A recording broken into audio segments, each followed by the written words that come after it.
Et bien, ce week-end, on m'a dit tout simplement, est-ce que ça te dit de venir faire une petite balade sous terre et de venir manger sous terre? Et j'étais grave chaud. Dès le mois de janvier, en fait, j'ai contacté le groupe sans savoir quel allait être le défi. Ensuite, quand on a eu l'information avec la thématique du défi, j'ai un petit peu réfléchi quand même avant. Comme tous les défis que nous avons organisés avec nos patients et nos soignants, c'est une journée où on peut se retrouver sans distinction. On ne sait plus qui est soignant, qui est patient. On sait quand même qui sont les spéléos parce qu'on a besoin d'eux. À ce moment-là, je sortais juste de chimiothérapie, donc c'est quelque chose qui me paraissait complètement inenvisageable pour moi. J'ai décidé de voir si j'étais capable de faire cette course.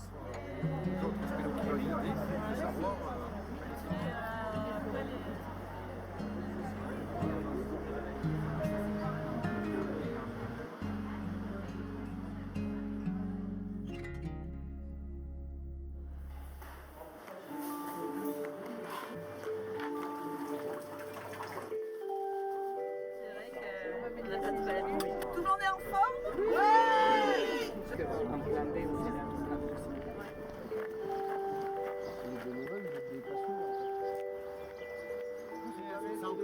Mais il y a bien que deux mousquetons. C'est la même chose, 200 avec de mousquetons, c'est la même chose. C'est bien. En longueur, mais on va faire plutôt de la distance en verticalité. Et donc là, on va descendre en étant suspendu. Oui, vous saviez à peu près. Et ça représente beaucoup de choses, le vide. Et là, ça a été un moment fort d'abord de faire confiance évidemment aux autres, quand même, aux spéléologues. On s'est retrouvés dans le vide, comme ça. Là, vraiment, on amène 26 personnes et les patients, on va vraiment leur faire ça. Vraiment, on part là-dedans. Mais est-ce qu'on n'a pas vu trop grand ou est-ce qu'on va y arriver? Est-ce qu'on va s'en sortir? Je pense qu'il y a eu quand même une montée d'émotions assez collective et voilà, de voir que personne ne s'est défilé, c'était assez touchant. Côté défi, là, on y est. Ouais.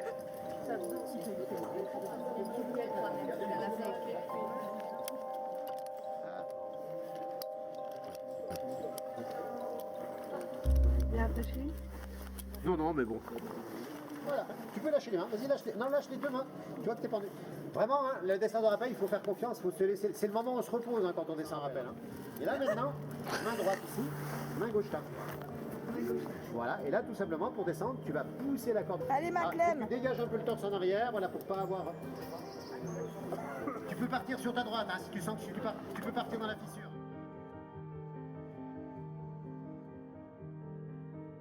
Finalement, dans le cancer, c'est ce qui nous arrive. Hein. On est confié à des médecins, on sait qu'ils sont formés pour ça, mais on leur confie notre vie. Et à ce moment-là, je me suis dit, je confie encore une fois ma vie. Voilà, il faut savoir lâcher prise et ensuite on a la maîtrise du geste pour pouvoir descendre en rappel. Hein. Et là, on lève la tête et on voit le trou au-dessus de nous, l'endroit d'où on vient. On voit les arbres, on voit le ciel, on voit beaucoup de couleurs. Et nous, on est dans le noir. On voit des petites perles d'eau qui coulent, on voit du brillant. Enfin voilà, on se retrouve dans un autre élément alors qu'on est juste à 30 mètres de ce qu'on vient de quitter. Quoi. Bon, en fait, c'est vraiment sérieux là. On nous a dit que ça durait 5 heures. Là, vous étiez vraiment dans la sensation de ce que vit un spéléologue. Mon fils de 17 ans, qui est tout à fait musclé, je ne pense pas qu'il puisse imaginer ce que j'ai réalisé aujourd'hui.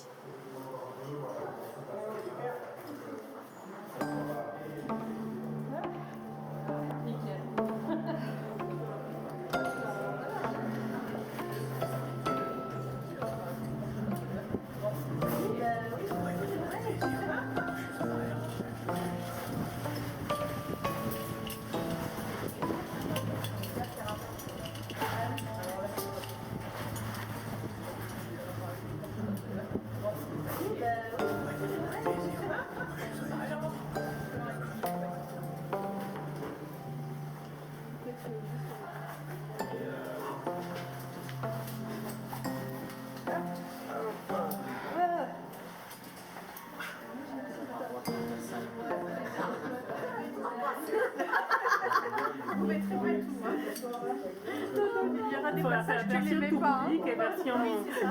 Version pour nous et... c'est ça. Moi, j'y suis allée parce que j'ai vu mon bon dans votre famille. Oh Marie, elle est grande celle-là, donc ça va être super.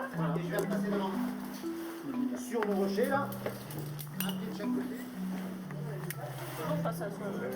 Qui c'est qui a la culotte de verte là devant le caméraman? Moi. Ah non,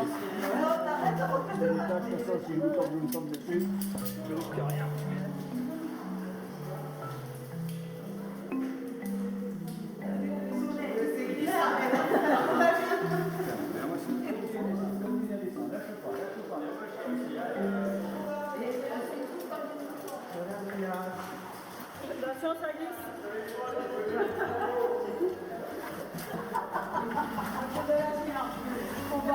On va y arriver. Ah, je te dis pas. Oh Marie, il paraît que c'est exceptionnel ce qu'elle nous fait là. Ah, c'est de voir. Ça redescend, c'est un peu beaucoup. Ça fait commando là. Oh là là.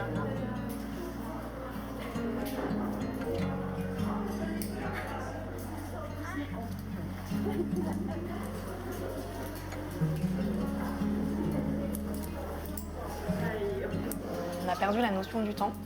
On ne savait plus quelle heure il était, combien de temps combien de temps on restait sous terre, combien de temps on mettait pour passer les différents obstacles et les différents paliers pour descendre dans les grottes. Dans des endroits complètement dans le noir, collés à des parois ou alors complètement dans le vide. Enfin, c'était impressionnant. Enfin, je veux dire, ça a été magique parce qu'on a été formidablement encadrés, entourés, encouragés. On en prend plein les yeux, quoi. C'est magnifique. Parce que personne n'a râlé, n'a pleurniché. Bien sûr qu'il y a eu des moments intenses d'émotion, de larmes même, mais tout le monde avait envie d'arriver et de faire quelque chose. Le lien entre patients, personnel de Bergonié, groupe 3V, tout le monde était pareil en fait. Dès qu'on n'y arrivait pas, de se pousser les uns, les expressions de chacune sur le visage, non, c'est... Là, malheureusement, j'ai pas le choix, je dois sortir de ma zone de confort. Je sais pas ce qui m'attend en bout, en bas, je sais pas comment je vais faire pour y arriver. Mais qui permet d'aller de l'avant, de se dépasser, et d'aller au-delà et d'aider l'autre, peut-être qui a des difficultés, qui est à côté de nous.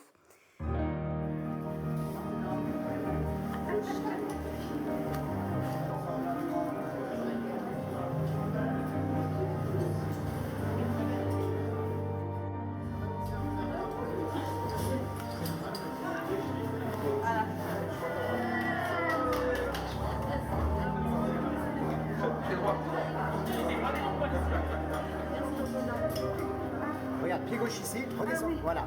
Pied droit sur la prise, regarde bien où tu mets les pointes. Voilà, ça c'est parfait.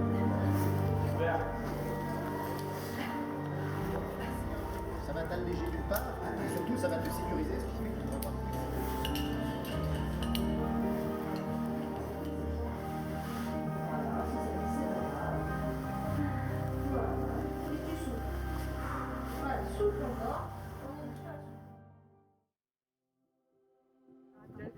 On dirait Marie, je crois, mais je suis... moi, je titube depuis tout à l'heure. C'est l'altitude. J'ai plus de jambes, ouais. L'ancienne. C'est Marie. J'aurais dit Marie.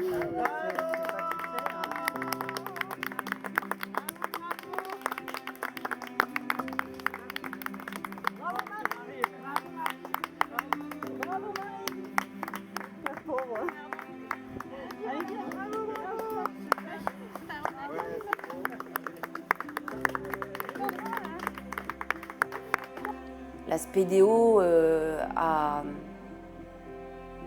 remonté des émotions qu'on ne pouvait, je pense, même pas penser, a montré une adhésion d'un groupe indescriptible. Voilà, le cancer, c'est une épreuve pour l'esprit et pour le corps. Et ce défi, c'est un défi pour l'esprit et pour le corps aussi. La sortie de grotte et qu'on revoit la lumière du jour, on se dit waouh, je l'ai fait quoi. Je suis allée au bout. Je suis sur une fin de chimio, c'est fini normalement pour moi, c'est fini. Et là, j'ai les frissons, mais c'est un beau cadeau quoi, qu'on m'a fait, quoi.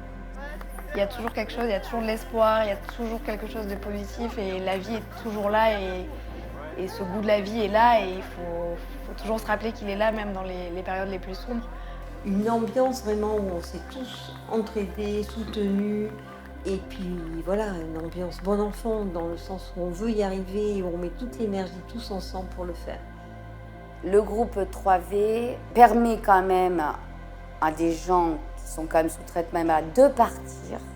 Cette association, il faut vraiment l'aider pour permettre justement de pouvoir continuer à faire ces défis. Moi, ce que j'espère, c'est amener du bien-être aux patients qui se sentent à leur place.